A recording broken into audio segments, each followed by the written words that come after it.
தேனீ பெட்டிகளில் நீங்கள் வெறும் தரையிலே வச்சிங்கன்னா எறும்பு ஓனாம்பள்ளி ஏறது உங்களுக்கு கண்களுக்கு தெரியாது. அதனால் தரையில் வைக்கக்கூடாது. தரையிலேருந்து ஒரு அடி நீங்கள் தூக்கி வச்சிங்கன்னா அந்த இடத்துல புல்லெல்லாம் செடி புல் எல்லாமே வளரும். அதெல்லாம் தேனீக்களோட நுழைவாயில் தடுக்கும். அப்போ மகரந்த துகள் கொண்டு வரும்போது அதெல்லாம் உதிர்ந்து கீழே விழுந்துடும். 2 அடி உயரத்தில் வச்சிங்கன்னா நீங்கள் குனிஞ்சு நிமிந்து வேலை செய்யும்போது உங்கள் இடுப்பு வலிக்கும். அதனால் 2 அடியிலையும் வைக்கக்கூடாதுங்க. அதை விட கொஞ்சம் மேலே வைக்கணும். அவங்கவுங்க தேனீ வளர்க்குறவங்களோட இடுப்பு அளவுக்கு அந்த ஸ்டாண்ட் இருக்கணும். நெஞ்சு பகுதிக்கு கீழே அந்த பாக்ஸே இருக்கணுங்க. திறந்து பார்த்தீங்கன்னா உங்களுக்கு முகத்துக்கு கீழே எல்லாமே தெளிவாக தெரியணும். அந்த அளவில் வைக்கிறது மட்டும் தாங்க சரியான தருணம் இது. அப்படி வச்சிங்கன்னா மட்டும் தான் தேனீக்கள் இயல்பாக பறந்து வெளில போகிறதுக்கு வரதுக்கு ரொம்ப இயல்பாக இருக்கும்.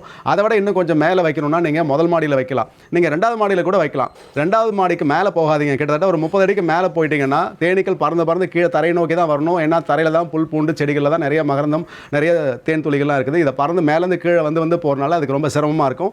இந்த உயரத்துக்குள்ளவே நீங்கள் வச்சுருந்தீங்கன்னா தேனீக்கள் ரொம்ப சிறப்பாக ரொம்ப அழகாக வேலை செஞ்சுட்டு இருக்கும். இயற்கையான முறையில் சேகரிக்கப்பட்ட தேனை பெற்றுக்கொள்ள SKM ஹனியை தொடர்பு கொள்ளவும்.